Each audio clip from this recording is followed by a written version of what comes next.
47 of the Dental Realist podcast. I am Dr. Ryder Waldron, and I am still here with Dr. Troy Stevens and Dr. Marcus D. Neff. And we never hung up on our last podcast. We just still here, like 96 continuation. Hours. We're isolating together. Troy, how's it going this morning? It's kind of odd to be recording on a morning. Yeah, I have nothing else to do, so I might as well podcast. It's been very strange this week, hasn't it? Yeah, it's been weird. Marcus, how are you doing? Are you surviving mentally and physically? I am. My home gym was not closed down by the state of Idaho's order, so I went and did a little workout this morning. This week, you guys got the order was it a stay-at-home order, I guess? Is that what it was called, for 21 days? Troy, how have you been spending your time these last few days that have felt like 3 weeks already? Yeah, a lot of computer time. Lot of computer time. Lots of it. Absolutely insane amounts of computer time. It's amazing how I've been studying, reading some books. End time stuff. Yes, just Doomsday seeing Doomsday, how to prep for an apocalypse, and then trying to all that toilet paper. Keep my wife calm because my wife's already going crazy, and the order just came out yesterday. But her gym's closed, and so now she's freaking out, and she has to get out of the house or else she's going insane. And so I'm worried about the next 3 weeks.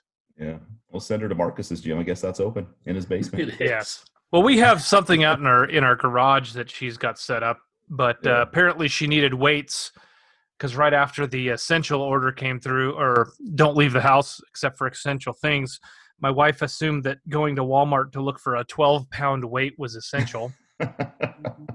And so she went up there, but the weights were all sold out, so she didn't get any.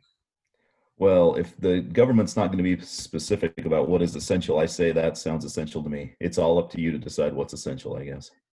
Yeah. It's for it's for her mental stability. Yeah, and that's going to be the tough part, I think. Marcus, what have you been doing with your free time? You haven't had, I guess, a lot. You have been working mostly still. Yeah, most of these days I've been there, but going to do a bunch of yard work this weekend. Good. I know. Did it snow? Did it snow over there? It snowed here yesterday, or hailed. It snowed here too. No, it didn't get anything. It's supposed to be a little bit sunny the next couple of days, so yeah, I'll take it. I've discovered also this game on my phone, Disney Emoji Blitz. And, is that pretty fun? Good.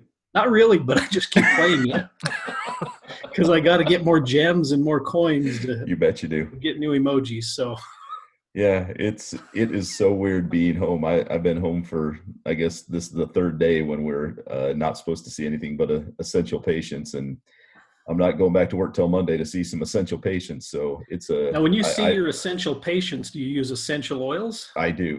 Well, in Utah, we love our essential oils, and I can't believe that the government hasn't jumped on this opportunity to rub essential oils on everyone. I think we'd all be cured immediately. Now, isn't that if any of our listeners have been to Utah, on the northern end of Utah, there's that big thing that you might assume is a gas refinery. I think it's an essential oils refinery. Really? It might be. I don't know. For which company? There's a bunch of them, aren't there? That big place with all the tubes and the like by Salt Lake. Oh Salt Lake. Not the oil refinery. It's the essential oil refinery. I think you're right, Marcus. We love the essential oils here. Yeah, I think I figured it out. They're not making gas. They're making lavender oil, I think. I don't know. Frankincense. Actually, what's the one that they claim is antiviral? Is it oregano? Maybe. I like to put that on my sandwich at Jimmy John's. Ooh, well, then you're antiviral. You're protected against this virus. Maybe why I haven't gotten sick yet. Yeah. Could be. Yeah. I have been watching a lot of James Bond. I've been riding a stationary bike a lot. My youngest son has gotten into Indiana Jones, so we've been watching those movies. And not bad. I have figured out that I am not cut out to be a teacher because we're home teaching kids right now because our kids are out of school, and it's a nightmare sometimes. Have any of your kids been expelled yet?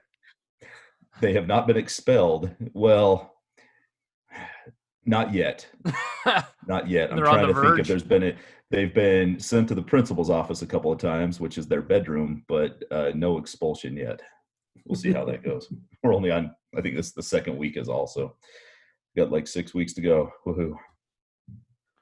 That's fantastic. So, all right, guys. So before we get into our main topic, I wanted to ask you one very important question, and that is, since we're all isolating, if you had to be isolated with one celebrity, an athlete, a fictional person, a dead person, anybody in that realm, who would it be? Oh boy, this is tricky.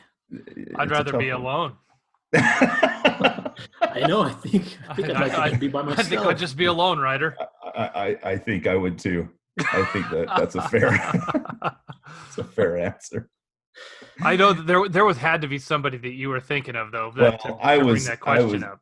I was thinking of Luke Skywalker. You know, he isolated in the sequel trilogy, these last movies, and I would like to know what he was doing with all his time in between Return of the Jedi and The Force Awakens. So, well, he was drinking blue milk. Yeah, he might have been drinking blue milk. Marcus and I had the same thought. Drowning his sorrows in blue milk. Yeah, that's all I could think of. But maybe Indiana Jones. Maybe he could tell some stories of adventure and whatever else. But I don't know. Your mind does weird things. My biggest concern lately has been that Kenny Rogers did not write The Gambler. He died this week, but he did not write The Gambler. I had no idea. And I also found out that of his 42 top 100 hits, he only wrote 5 of them. Really? Yeah. Who was writing his songs? I know Don Schlitz wrote The Gambler. I don't know about his others, but I didn't know that, and I wish I didn't. I still wish I didn't know that. I wish you wouldn't have told me that. I know. Now all of our listeners are going to be upset. Well, I know. Sometimes it's not good to. Sometimes ignorance is bliss. So they probably didn't even know Kenny Rogers died, and now you. I broke it to everybody. Now you've ruined. Now you've made everything worse. Well, 2020 is just going down the tank early on. It's not even April yet.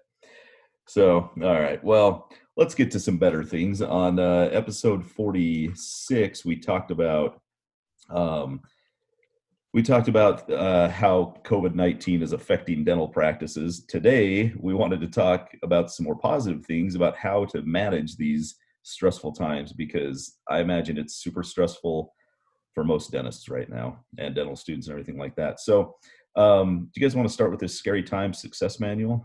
Yeah. Okay. Yeah. So this is from Dan Sullivan. Marcus had this emailed to him from Brad Backman, his Patterson rep. And Dan Sullivan is the founder and president of the Strategic Coach Incorporated. And this article is something that I guess he came up with after 9/11, but has had several requests about it since then during stressful times. I think this would count as stressful times. So he has 10 things about how to manage these times. Should we just go through them, guys? Yeah, we could go through some of those. Yeah, let's see. So the first one, Troy, I'm going to ask you about was forget about yourself and focus on others, because it is tough right now to think about anything else but the situation that you and I and Marcus are in and all the other dentists. But have you had an opportunity to forget about yourself and focus on others? Well, I mean, in my own family, I guess, yes, so far. I've had the unique ability to have this last week off, so I kind of missed the old office shutdown thing. We did everything through online meetings and stuff like that, but I am worried about patients and what they're going to be doing, what they're going to be thinking. And so that's kind of my focus right now, is to hopefully when this all goes over that I can, hopefully let them know that we were thinking about them. And there are some people that we're going to be scheduling and getting in for some gingival irritation issues around temporary crowns and stuff, so we can get our real crowns cemented in there. And I think temporary clowns better. Did I say clowns? I meant crowns. Yes, I'm doing the Joe Biden today, aren't I? We should actually do a podcast dedicated to Joe Biden and just start forgetting what we're talking about right in the middle. Just talk about random things. Random stuff. I do that every day. I like it when those kids rub my hair on my legs, makes it stand up. You guys seen that video? Wait, was that you or Joe Biden? That was Joe Biden. Oh, okay. That was Creepy Joe. That was Creepy Joe. Yes, but anyway, yeah, it does allow me to focus a lot on my family and things like that, and their safety and their health. And I personally don't know anyone that has this virus, patient or otherwise. And I've seen some stuff online, and those people who are very sick, which is worrisome. But not to bring too much faith into it, but we do a lot of praying for them, Yeah. Sometimes that's all you can do right now because we can't do anything else. We can't. Right. You can't be in the same space. Yeah. And I believe that is a source of healing. Sure.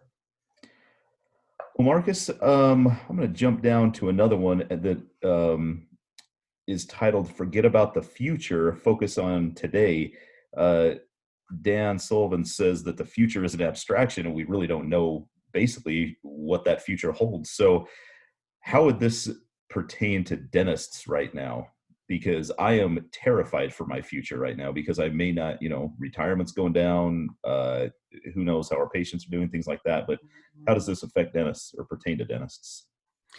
Yeah, I mean, I think it's sound advice, but like you said, it's hard to do sometimes because, I mean, there's so much unknown and it's hard not to think about it and to in your mind get carried away with like, this could happen, that could happen. What if this happens? I might have to do this. You can go a million different ways, and a lot of them are scary and not very good thoughts. But I think there's kind of this general push just everywhere. You hear about mindfulness and living in the present, and I think that's somewhat of what this is speaking to. Just trying to focus on what can I do today, not what might happen, what am I going to have to do tomorrow, but what can I do today? And we got another little article from Brad Backman. He's a Patterson Dental Supply rep here in the Southeast Idaho area, and maybe we'll touch on some of that here in a minute. But he lists some things you can actually do right now, things you can still do that could be a benefit to your practice, that can make you a better person, that can, just things like that. So I think not focusing so much on what might happen, what could happen, the negative things that might come up, but more on the what you can control today and you can do for yourself, for your family, obviously for your practice. And doing those few things, even if they're small things, can actually kind of calm you down a little bit and help you feel a little more comfortable with I think crappy situation we're in. Yeah. I think the most stressful part for me was the unknown. And we've talked about that with the three of us. We hate the unknown. We not knowing what's going to come up. So now that we know that we're not going to be working for 3 weeks or a month or something like that, at least we can focus on what else we need to do. And I was just so stressed out that we're going to get shut down and this and that. Now that we know we are, well, now we can move on and not worry about that. We have to focus on what we can do today. And like you said, we'll talk about this article from Brad, but it was a good list that he put together. So Troy, I'm going to jump down to number 8 now. And this, I was thinking of this when I watched the news. There's just so much negativity, and the news loves to stir up panic and everything like that. And this one says, forget about events, focus on your responses. So, the event of us getting shut down is fine, but we can't focus on that and dwell on that. We got to focus on what we're going to do right now while we have free time. And then in a few weeks when our practices start back up. So have you had a chance to do any of that in the last couple of days? Yeah, I've been trying a lot to, it kind of goes in the tide, thinking about current events and not thinking of the future because we have no idea what the future holds. But trying to get control of, what's going on right now, what we can control, which is interesting because he mentions in here, he says, when things are going well, many people think they're actually in control of events, which isn't always the case anyway. It just seems like everything's going smoothly. So we feel like, hey, whatever we're doing is working well. Mm-hmm. Says that's why they feel so defeated and depressed when things turn bad. And that's kind of what I think a lot of us dentists are feeling right now, because we are somewhat control freaks, are we not? Yep. I mean, absolutely. just the way we are, everything we do in our office, we have to control. Especially when you're, an owner or a director, like Marcus is a director of a group. you feel like you have to control and make the decisions that help everything. And then right now we don't have any answers. It makes you feel really depressed and defeated. So, yep.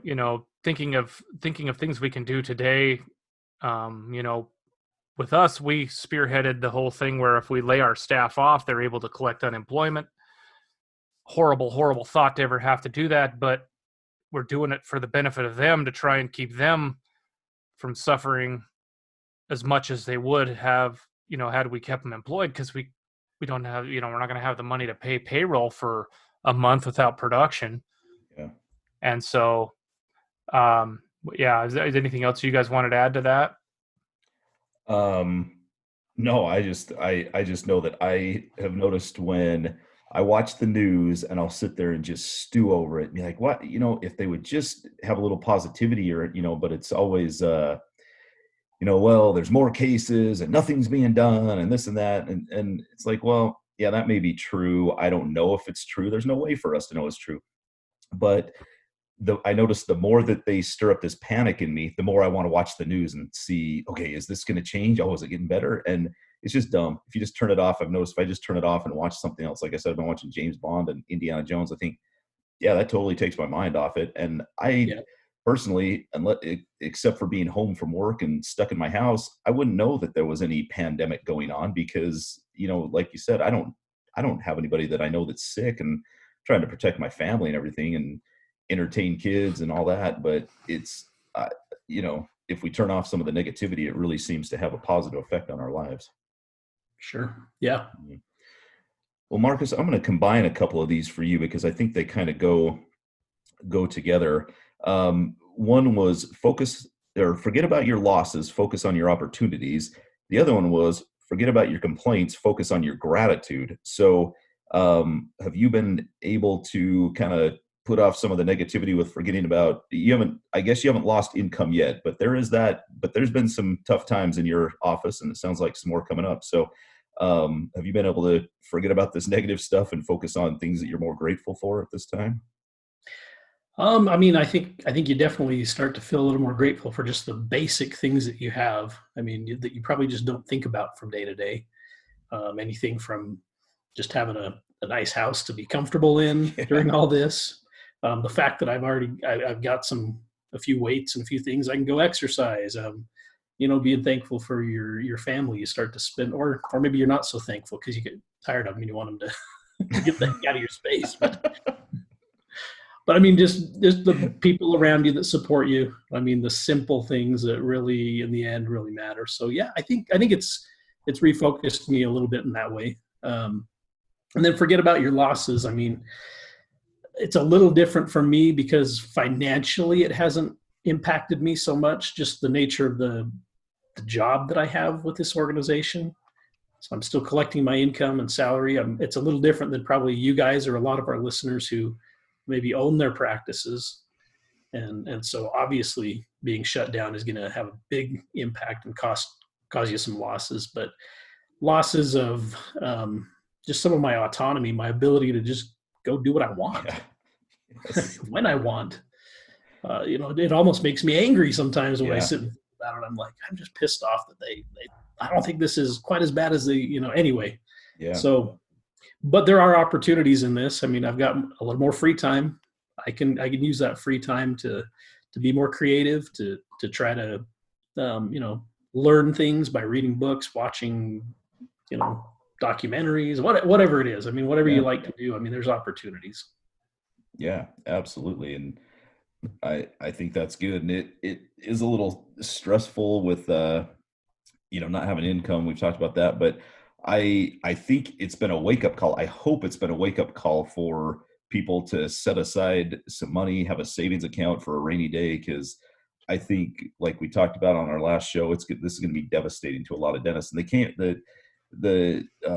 guess the Congress has come out with this stimulus package and it's supposed to be helping some small businesses, but we've talked about this the last couple of days over text, and there's not a lot of great things that it's going to do, it feels like, for small businesses like ours, Troy. Like, a lot of it's just taking out more loans or deferring tax payments that we're going to have to make good on later on. So I'm not sure that it really helps a whole bunch. I don't know. I didn't feel like it did, but I don't know. Yeah, to keep you afloat today, but you know, are you going to be able to, if you were on the ragged edge already and we can't survive through this, which, you know, who knows, we'll see how that pans out for all of us.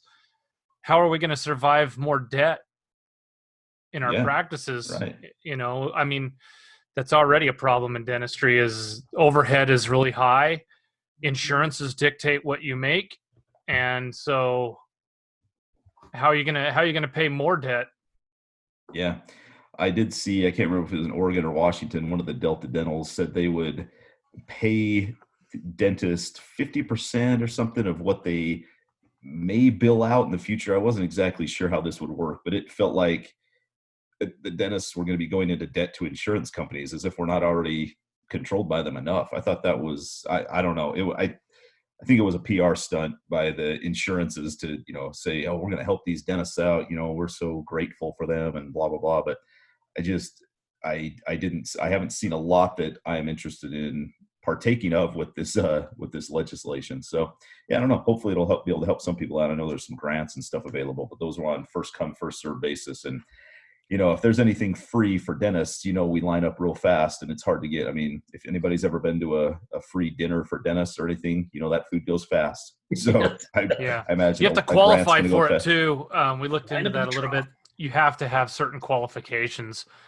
Not everybody's going to be able to get those. Yeah. Do you know what the qualifications were? I didn't really look into it. I'd look up. Give me a second. I can look it up. My business partner was looking at that, but yeah, there was some stipulation. We didn't qualify in our office, of course. Yeah. Isn't it interesting how dentists always don't qualify? We're just out of the reach of every single stimulus, every single help, anything we are. Dentists are just absolutely always out of the loop on everything. Right in the middle. We're seen as rich. Yes, and we're taxed the highest as possible. We're in a bad position as dentists. We really could do better at that. It's true. Man. Well, yeah. And the other thing I noticed is with a lot of this legislation, the ADA was taking a lot of credit for it, seemed like, because it was going to help dentists out. But I'm pretty sure it was just meant for small businesses, and a lot of that stuff would have passed without the ADA. But, yeah. Okay. One of the things that in the eligibility and the terms about those SBA loans, it mentions the inability to obtain credit elsewhere. So if you can get credit somewhere else, then you're going to have to go somewhere else. If you can't, if you already got bad credit, you're already in debt up to your ears, then the SBA is going to help you. So that's kind of get into more debt. Yeah. And then you won't be up to your ears, you'll be up to your forehead. Exactly.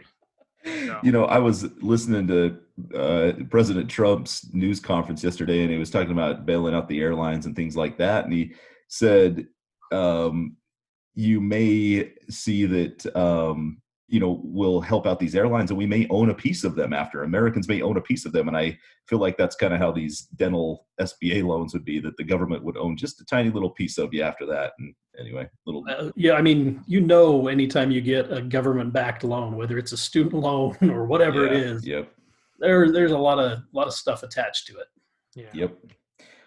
Well, guys, we have a few minutes left, so let's go through some of these downtime projects that Brad Backman had sent over to Marcus, and see if you guys are planning on using any of these. But I feel like if dentists can have a little bit of something to do, or something to work on during our downtime, it might make us feel a little more productive. So one was having staff meetings with FaceTime, phone, Skype, things like that. And Troy, you said you've already done that. Marcus, are you guys going to plan on doing any of that, or have any thoughts? Not really. I don't think we will. I mean, I think it's going to mainly be just, as an organization, there have been some meetings like that, but just a dental team, no.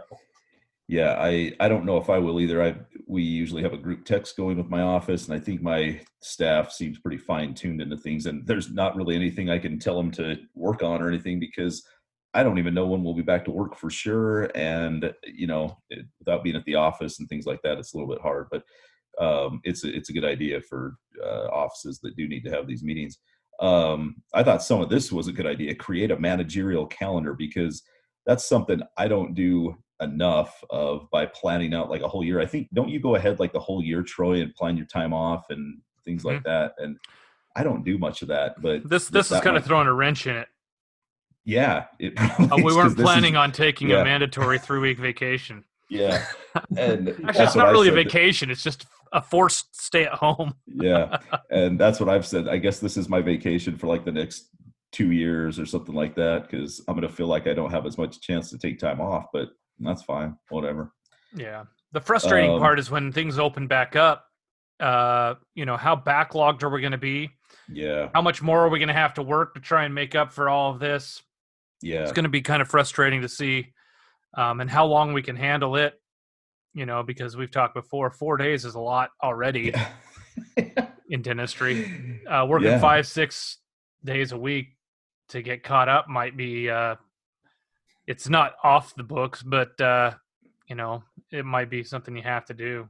Yeah, I think so too. And, when we get back, we're going to have to do a lot of hygiene to catch up with all the hygiene we're missing out on. But then hygiene is not the most productive thing. So then you may be really busy, but not producing enough money to stay afloat. And then it's going to hit you even harder in a couple of months. And we just threw all the people that were in that cycle off, right? Because insurance companies have some of them that will, pay to the day. Some of them have to be to the month. Point. Yeah. And now we've just thrown everything off by about 3-4 weeks. Yeah. It's so weird. I'll read a couple of these. Negotiate insurance reimbursements. That could be because tried it. Doesn't work much. Yeah, it doesn't work a ton. But an opportunity. Maybe get in touch with the guest on episode 45, Benjamin Tuane, and maybe he can help you out with that. He's probably got some time now too. Obviously work on denied insurance claims. This one, organize, deep clean, and disinfect the front office. Well, we do that anyway, so that takes about 20 minutes to do if you have your staff come in. Yep. But, just a lot of organization stuff. Update the website. That could be something, because I don't spend a lot of time doing things like that because I always feel like I've got to be doing dentistry. So we just barely updated ours, unfortunately. Did you? Or else I could have done that. Game? Nice. I didn't know this was coming, though. I know. It's so prophetic. You're amazing. Yeah, there you go. Yeah. You're in tune with the dental gods. Wouldn't go that far. Update OSHA and HIPAA stuff. This would be a great time to, if you haven't done any OSHA or HIPAA training, man, this is a good time for that. Yeah. You can do all that online. CD. That's all online. Yeah, that's true. Emergency medical plan. You could run a whole day's worth of just practicing different emergencies in your office. I don't know, but that's a good idea. Clean up practice management software. That's something like your front office could do. Update an employee manual. That's something I haven't done for a while. That would be a good idea too. But these are all like great ideas to do. But when we have a month off, you could knock a lot of these out in a couple of days. But they're good ideas. One I had thought of is having your front office go in and call to make collection calls, trying to get payments. But at this time, I'm not sure anybody has any money with everybody being out of work and stuff. So yeah, our front desk is going to be going in and doing mail and just for like an hour. Yeah, and then making sure there's no emergencies that just left their numbers on our machine and didn't call one of the doctors at home or whatever. Yeah, I'm having mine go in most of the time just to answer phones and stuff. Sometimes she'll be working from home, but yeah, it's a trying time for everybody, but we're trying to stay positive and help everybody out. But it really is. Yeah. Do you guys have anything else to add right now? Any words of positivity or, any funny stories you want to tell about yourselves? No, this shall pass. Thank goodness. Shall pass. It will. But unfortunately, it may not be the last time this might be a trial run for other things that happen. So yeah, it's a good wake up call for all of us to make sure we're prepared.